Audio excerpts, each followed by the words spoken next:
Hello class 10th बच्चों, कैसे हैं। ट्रिग्नोमेट्रिक आइडेंटिटीज के पार्ट 4 में मैं आप सबका वेलकम करती हूं।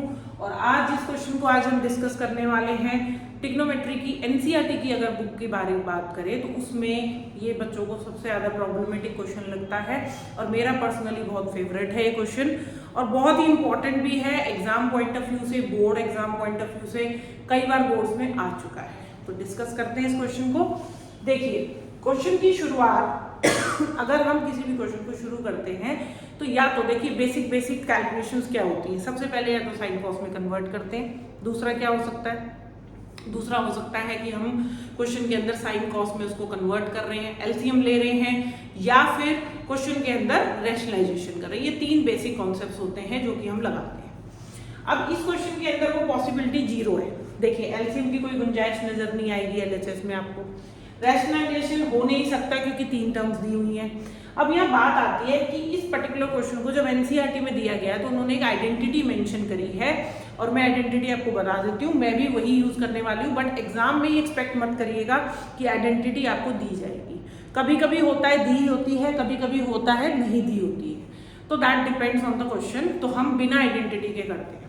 अब मुझे यहाँ पर जो आइडेंटिटी इस्तेमाल करनी है, देखिए जो काम की आइडेंटिटी है वो यहाँ पर क्या है मेरे पास। एक तो ये है 1 + tan square a is equal to sec square a। अब आप कहोगे मैम यही क्यों काम की है, क्या हम यहाँ पर sine square a plus cos square a equal to 1 नहीं इस्तेमाल कर सकते?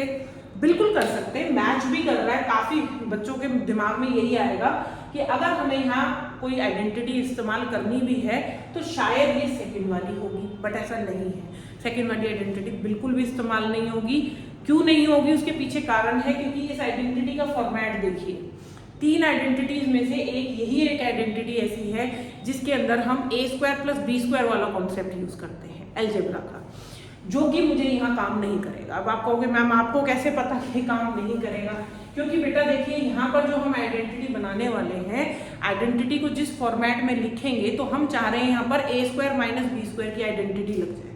वो तभी पॉसिबल है जब या तो ये आइडेंटिटी या फिर जो दूसरी आइडेंटिटी है वो है 1 + cot² a is equal to cosec² a। आप इन दोनों में से कोई भी आइडेंटिटी यहाँ पर यूज कर सकते हो। अब बात आती है कि इसको यूज करने के लिए मेरे पास यहाँ तो साइन कॉस है, करेंगे कैसे यूज? तो उसके लिए देखिए क्या करना है हमें। सबसे पहले डिसाइड करते हैं कि हम कौन सी आइडेंटिटी यूज करने वाले हैं। तो मैं यहाँ पर जो यूज करने वाली हूँ वो है 1 + tan square a is equal to sec square a। ठीक है, मेरा डिसाइडेड है। कई बार क्वेश्चन में दिया भी होता है तो वही यूज करनी है, तो मैं यहाँ ये यूज करने वाली। तो मेरे क्वेश्चन के अंदर tan बनना भी तो चाहिए। अभी tan बनाने के लिए क्या करना पड़ेगा, न्यूमरेटर और डिनोमिनेटर दोनों को हम cos से डिवाइड करेंगे, क्योंकि sin a upon cos a होगा तभी tan a बनेगा ना, इसलिए। तो हम क्या करेंगे, LHS लेंगे और क्या लिखेंगे, डिवाइड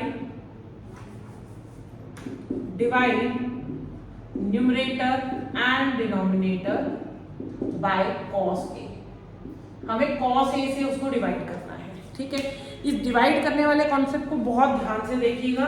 cos इधर डिवाइड होएगा तो बेटा tan बनेगा, इधर डिवाइड होएगा तो 1 और इधर cos डिवाइड होगा तो बनेगा sec। आई होप आपको क्लियर हो रहा है ये। ठीक है, मैं आपको थोड़ा सा डार्क फॉर्मेट में लिख के दिखाती हूँ। देखिए कैसे बनाइए। जब हमने न्यूमरेटर में डिवाइड किया तो हम हर एक टर्म को डिवाइड करेंगे। मतलब sin a डिवाइड होएगा cos से तो बन जाएगा tan a। जब इससे cos a divide by cos a हुआ तो 1 और 1 अपॉन cos हुआ तो sec। आप चाहो तो स्टेप को लिख के दिखा सकते हो, बट जो अननेसेसरी स्टेप्स होंगे अगर उनको लिखेंगे तो टाइम ज़्यादा कंज्यूम होगा, तो जो कि बोर्ड्स के लिए बहुत ही ठीक नहीं है। नीचे भी आते हैं, यहाँ पर भी हमने डिवाइड किया तो tan a बना, फिर यहाँ 1 बना और यहाँ पर बना sec a। तो इस तरीके से मैंने पूरे क्वेश्चन को कन्वर्ट कर लिया। अब ये ऊपर आपके ऊपर डिपेंड करता है कि आप tan sec में करना चाहते हैं या cot या cosec में। तो अगर आप cosec में करना चाहते हैं तो पूरी इक्वेशन को sin a से डिवाइड करिएगा।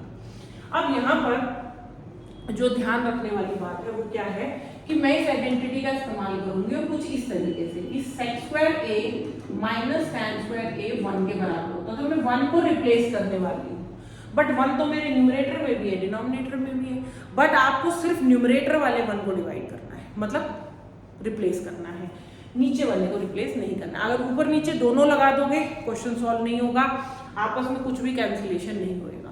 तो सिर्फ न्यूमरेटर में ये आपको करना है।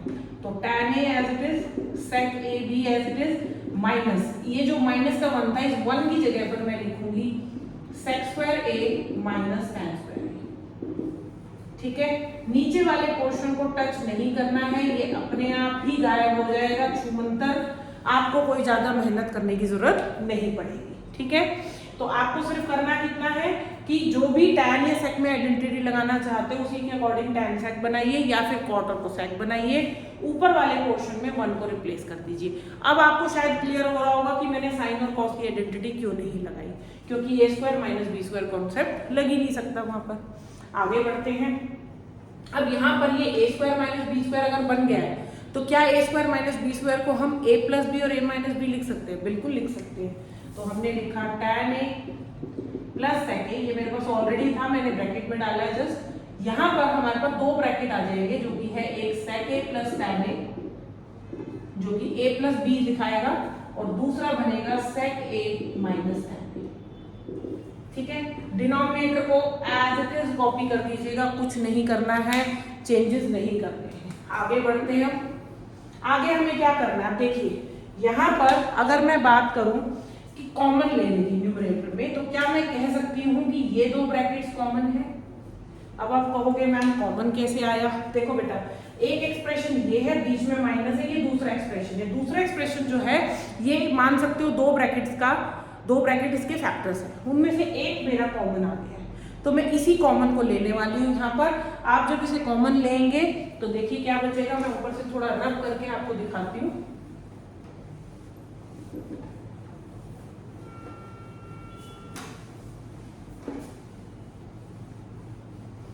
अब देखिए आपके पास कॉमन आएगा ये ब्रैकेट जो मैंने हाईलाइट किया है। जब आप इसे कॉमन लेंगे तो आपके पास बनेगा tan a plus sec a, common बड़ा ब्रैकेट। यहाँ क्या बचा, ये तो पूरा ब्रैकेट बाहर चला गया तो 1, और यहाँ क्या बचा माइनस वाला bracket sec a minus tan a।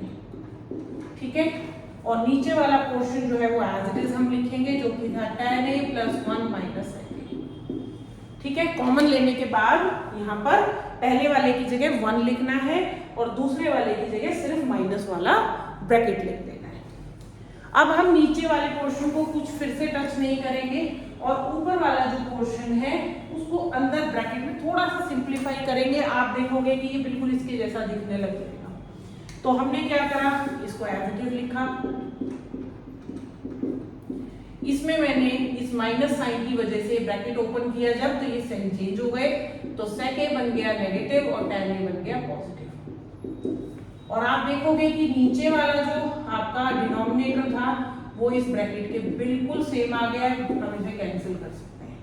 ठीक है, अब आपके पास आंसर बचा tan a plus sec a, लेकिन अब प्रॉब्लम क्या है कि ये भी RHS नहीं है। आपका RHS क्या था, 1/sec a minus tan a। उसको करने के लिए हम इसको रैशनलाइज करेंगे। अब आप कहोगे मैम रैशनलाइजेशन तो सिर्फ डिनोमिनेटर में होता है। नहीं बेटा, न्यूमरेटर का भी किया जा सकता है। अगर आपको कंफ्यूजन हो तो आप RHS पोर्शन को सॉल्व कर लीजिए रैशनलाइज करके, अदरवाइज मैं LHS को ही करने वाली हूँ। LHS को करके RHS एज इट इज आ जाएगा। ठीक है, तो इसके नीचे 1 ऐड करेंगे। न्यूमरेटर को अगर हम रैशनलाइज कर रहे हैं तो साइन चेंज करेंगे कुछ इस तरीके से। ठीक है, ऊपर a plus b a minus b बन गया जो कि बनेगा tan square a minus sec square a के बराबर, और नीचे बन गया tan a minus sec a। ठीक है, अब ऊपर अगर आप ध्यान से देखोगे तो ये sec square minus tan square जो है 1 होता है, लेकिन ये तो tan square minus sec square है। कोई बात नहीं, इसमें से माइनस कॉमन ले लेंगे तो -1 आ जाएगा। माइनस देखिए मैंने कैसे कॉमन लिया, हम नेगेटिव साइन कॉमन लेंगे तो हमारा sec square a common positive हो जाएगा और tan जो है वो नेगेटिव हो जाएगा, और नीचे है tan a minus sec a। ठीक है, तो इस तरीके से ऊपर आइडेंटिटी बन गई जो कि होती है 1 के बराबर। तो मेरा आंसर आया -1/tan a minus sec a, लेकिन मेरा आंसर जो है वो sec a minus tan a, तो इस नेगेटिव साइन को नीचे ले आएंगे और ये बन जाएगा कुछ इस तरीके से। अब इस नेगेटिव साइन की वजह से अगेन -10। अब ये RHS के बराबर है। अगर आप चाहें, आपको लगे कि नहीं मुझे तो न्यूमरेटर का रैशनलाइजेशन समझ नहीं आया है, तो आप यहीं पे क्वेश्चन को रोक कर आपका जो RHS है उसे रैशनलाइज कर लीजिएगा, बिल्कुल सेम यही आंसर आपके पास आ जाएगा। सो आई होप ये बहुत ही डिफिकल्ट क्वेश्चन बच्चों की नज़र में माना जाता है, बच्चों को ये बहुत डिफिकल्ट लगता है।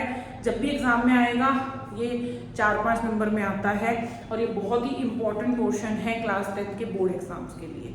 ठीक है, so till then bye, take care, keep watching, keep subscribing and मुझे कमेंट करके जरूर बताइएगा कि इस क्वेश्चन का सॉल्यूशन क्या मैंने इफेक्टिव तरीके से बता पाई हूँ या नहीं, आपको अच्छा लगा या नहीं, क्या पहले ये कंफ्यूजन थी और अब आपकी क्लियर हुई या नहीं, और कहाँ किस हद तक ये आपके आने वाले एग्जाम्स की प्रिपरेशन में हेल्पफुल है।